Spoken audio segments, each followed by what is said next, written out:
Hello नमस्कार दोस्तों। जैसे दुनिया में किंग ऑफ पॉप यानी माइकल जैक्सन ने अपनी अलग पहचान बनाई, वैसे ही असम की शान जुबिन गर्ग ने अपनी आवाज से लाखों दिल जीते। मैंने जुबिन गर्ग पर पूरी वीडियो बनाई, देखना ना भूलें। पूरा वीडियो देखने के लिए डिस्क्रिप्शन में दिए गए लिंक पर जरूर क्लिक करें। 25 जून 2009 दोपहर के करीब 2:26 टीवी चैनल वेबसाइट पर खबर आई कि king of pop Michael Jackson नहीं रहे। खबर आते ही पूरी दुनिया थम सी गई। कई लोग सड़कों पर ही बेहोश होने लगे और पूरे लॉस एंजलिस का खुशनुमा माहौल मातम के मंजर में तब्दील हो गया। चंद मिनटों में ही Google, Twitter, Wikipedia user traffic से क्रैश हो गया। दुनिया भर के लोग जानना चाहते थे कि आखिर 150 साल तक जीने की चाह रखने वाले माइकल जैक्सन अचानक महज 50 साल की उम्र में कैसे मर सकते हैं। उनकी मौत प्रोपोफॉल जैसी हेवी दवाइयों की ओवरडोज के चलते हार्ट अटैक आने से हुई थी। प्रोपोफॉल एक तेज असर करने वाली एनेस्थेटिक दवा है जिसका इस्तेमाल मरीज को सुलाने या बेहोश करने के लिए किया जाता है। माइकल जैक्सन 150 साल से ज्यादा जीना चाहते थे, जिसके लिए उन्होंने अपने घर पर ही 12 पर्सनल डॉक्टर्स की एक टीम रखी थी जो उन्हें दवाइयां और सही डाइट देते थे।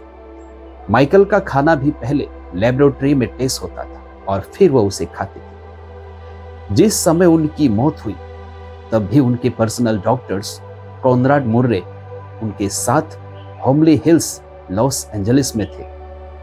माइकल को नींद न आने पर कई ड्रग डोज दिए गए थे जिससे वो जल्दी सो सके। कुछ समय बाद डॉक्टर ने माइकल को कमरे में बेसुध पड़े देखा तो तुरंत उन्हें सीपीआर दिया गया। जब रिस्पॉन्स नहीं मिला तो डॉक्टर ने मेडिकल हेल्प मांगने के लिए घर में लैंडलाइन और मोबाइल ढूंढे, लेकिन सिक्योरिटी के चलते घर के सारे लैंडलाइन बंद थे। वो तुरंत बाहर की तरफ भागे और गार्ड से 911 पर कॉल करने को कहा। मेडिकल हेल्पलाइन नंबर 911 पर कॉल ठीक 12:22 में किया गया। महज 3 मिनट ही एम्बुलेंस डॉक्टर के साथ पहुंच गई। जब डॉक्टर्स पहुंचे तो माइकल सांस लेना बंद कर चुके थे। उन्हें सीपीआर दिया गया, लेकिन उससे कोई फायदा नहीं मिला। उन्हें तुरंत रोनाल्ड रीगन मेडिकल सेंटर में ले जाया गया। करीब 2 घंटे की कोशिश के बाद दोपहर 2:26 बजे उन्हें मृत घोषित कर दिया गया। माइकल जैक्सन का जन्म 29 अगस्त 1958 को गैरी, इंडियाना में हुआ था। ये अपने माता पिता की 8वीं संतान थे। उनका पूरा परिवार जैक्सन स्ट्रीट में 2 कमरों के मकान में गुजारा करता था। पिता जोसेफ वाल्टर एक पूर्व बॉक्सर थे जो गिटार बजाते थे, वहीं माँ कैथरीन भी पियानो परफॉर्मर थी। घर की आर्थिक हालत ठीक नहीं थे, तो माइकल के पिता ने 1964 में जैक्सन ब्रदर नाम का एक बैंड बनाया जिसमें सारे भाई बहन मिलकर स्ट्रीट परफॉर्मेंस देकर कमाई करते थे। माइकल के पिता उन्हें खास पसंद नहीं करते थे। वो अक्सर माइकल की नाक और उनके चेहरे की बनावट का मजाक उड़ाकर उन्हें पीटते थे। एक इंटरव्यू में माइकल ने बताया था कि उनके पिता परफॉर्मेंस बिगाड़ने पर उन्हें बेल्ट से बुरी तरह पीटते थे। पिता के रवैये से माइकल जैक्सन के जहन पर बुरा असर पड़ा था। जब माइकल जैक्सन 7 साल के हो चुके थे तो 1965 में उनके ग्रुप का नाम जैक्सन 5 पड़ गया और वो इसे लीड करने लगे। जैक्सन 5 लगातार अपने गाने लॉन्च करने लगा और उन्हें अमेरिका में पहचान मिलने लगी। 1977 में जैक्सन 5 बैंड टूट गया और माइकल न्यूयॉर्क सिटी आकर फिल्मों में काम करने लगे। उनकी पहली फिल्म थी द विच थी, लेकिन ये फ्लॉप हो गई। इस फिल्म के म्यूजिक डायरेक्टर क्विंसी जोन्स ने माइकल का टैलेंट परखते हुए उनके साथ 3 सोलो म्यूजिक एल्बम लॉन्च किए जो काफी पसंद किए गए। 1978 में माइकल की नाक डांस करते हुए टूट गई। उनकी राइनोप्लास्टी करवाई गई, लेकिन इसके बाद उन्हें सांस लेने में तकलीफ होने लगी। इसके चलते उन्हें कई दिनों तक गाने से दूरी बनानी पड़ी और कैरियर की शुरुआत से पहले ही ब्रेक लग गया। 1 साल के ब्रेक के बाद माइकल ने सिंगिंग में कमबैक किया और कई हिट देते हुए पहचान बनाई। 1982 में माइकल का छठा म्यूजिक एल्बम थ्रिलर रिलीज हुआ, जो दुनिया का सबसे ज्यादा बिकने वाला एल्बम बना। इसकी 7 करोड़ कॉपीज बिकी थी। इस एल्बम को रिकॉर्ड 8 ग्रैमी अवार्ड मिले। माइकल हर एल्बम सेल पर $12 रॉयल्टी लेकर दुनिया के सबसे ज्यादा रॉयल्टी लेने वाले स्टार बने।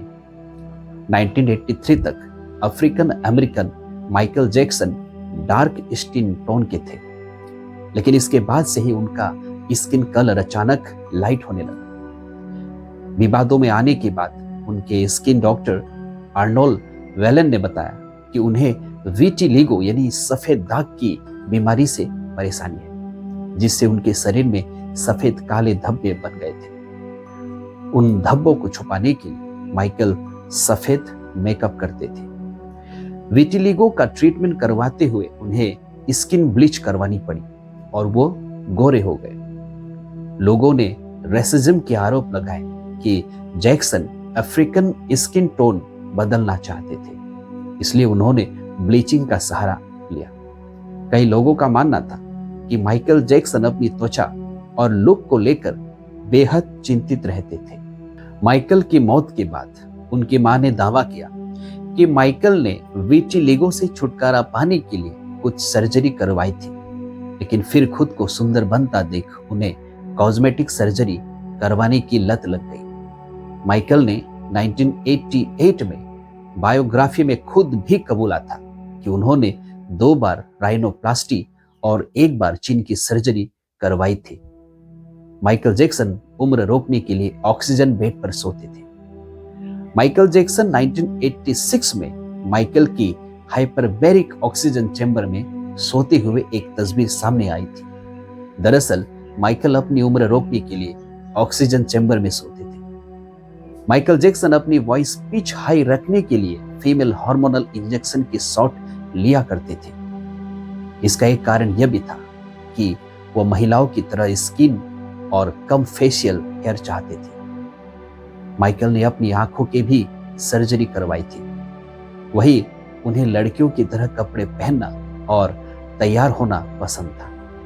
माइकल जैक्सन ने कामयाब होने के बाद एक चिंपैंजी को गोद लिया था, जिसका नाम बबल था। वो अपने हर टूर और ट्रेवल के दौरान बबल को साथ रखते थे। यहाँ तक कि माइकल वर्ल्ड टूर बैंड के दौरान 1987 में एक बार ओसाका जापान के मेयर से मिलने बबल को साथ ले गए थे। जब बबल की उम्र बढ़ने लगी तो वो एग्रेसिव हो गया और न चाहते हुए भी माइकल को उसे एनिमल रिसर्च सेंटर को सौंपना पड़ा। एक पेप्सी एड के दौरान हुए एक्सीडेंट के बाद माइकल को स्कैल्प सर्जरी करवानी पड़ी थी। सर्जरी के बाद से ही माइकल कुछ पेन किलर्स पर निर्भर करने लगे थे, लेकिन जब चाइल्ड एब्यूज केस से उनकी छवि बिगड़ी तो वो ड्रग एडिक्ट बन गए।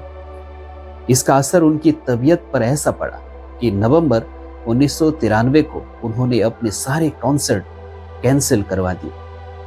माइकल जैक्सन पर बनी TMZ चैनल की documentary who really kill Michael Jackson में दावा किया गया कि माइकल ने ड्रग्स खरीदने के लिए 19 नकली ID कार्ड बनवाए थे। उनके पास पर्सनल डॉक्टर्स की टीम थी जो उन्हें हर तरह के ड्रग का प्रिस्क्रिप्शन देते थे।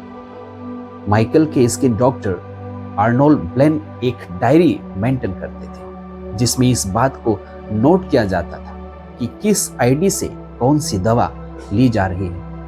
माइकल जैक्सन की मौत के सदमे में 13 लोगों ने आत्महत्या कर ली थी। सुसाइड प्रिवेंशनल हॉटलाइन में उनकी मौत के अगले दिन ऑस्ट्रेलिया में 50 कॉल किए गए थे। वो लोग इतने सदमे में थे कि आत्महत्या करना चाहते थे। हॉटलाइन के CEO डॉन ओनिल ने एक इंटरव्यू में बताया कि उनके पास अचानक कॉलर बढ़ गए। संदिग्ध हालातों में हुई मौत का सही कारण पता लगाने में पुलिस और डॉक्टर्स को महीनों तक लग गए। पोस्टमार्टम के लिए माइकल का दिमाग निकालकर उसकी जांच की गई थी। घर वाले फ्यूनरल करना चाहते थे, लेकिन 2 महीनों तक कोई नतीजा नहीं निकल पाया। ऐसे में परिवार वाले माइकल का डेड बॉडी बिना उसके दिमाग के ही दफनाना चाहते थे। हालांकि लोगों के समझाने के बाद परिवार वाले भी इंतजार करने के लिए राजी हो गए। 7 जुलाई 2009 को लॉस एंजलिस के स्टेपल्स सेंटर में माइकल जैक्सन का एक मेमोरियल बनाया गया। इसके उद्घाटन में शामिल होने के लिए टिकट खरीदने के लिए 16 लाख लोगों ने आवेदन किया था। इसकी स्ट्रीमिंग को अमेरिका के 3.5 करोड़ लोगों ने देखा, जबकि दुनिया भर के 300 करोड़ लोगों ने देखा था। यह अब तक के इतिहास का सबसे ज्यादा देखा गया इवेंट है। फोर्ब्स के अनुसार मौत के बाद माइकल की 17,000 करोड़ रुपए कमाई हुई थी। 2019 की लिस्ट के मुताबिक माइकल मौत के 10 साल बाद भी सबसे ज्यादा कमाने वाले सिंगर थे, जबकि दूसरे नंबर पर पॉपुलर सिंगर एल्विस प्रेस्ली थी। 2018 तक माइकल के नाम पर 28 अरब की कमाई हुई।